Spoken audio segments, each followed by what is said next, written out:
দেশের মোট বৈদেশিক মুদ্রার রিজার্ভ আরও বেড়েছে। বর্তমানে এর পরিমাণ দাঁড়িয়েছে ৩৬,৬64.৪৬ মিলিয়ন বা ৩৪.৬৬ বিলিয়ন ডলার।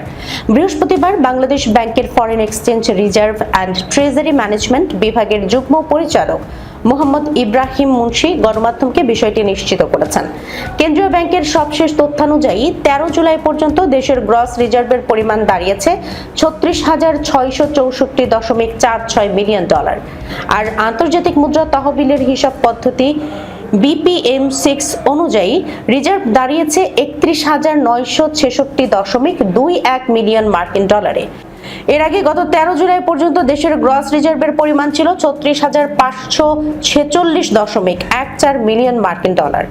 আর BPM-6 পদ্ধতিতে রিজার্ভ ছিল ৩১,৯০৭.03 মিলিয়ন ডলার। নেট রিজার্ভ গণনা করা হয় IMF এর BPM-6 পরিমাপ অনুসারে। মোট রিজার্ভ থেকে স্বল্পমেয়াদী দায় বিয়োগ করলে নিট বা প্রকৃত রিজার্ভের পরিমাণ পাওয়া যায়।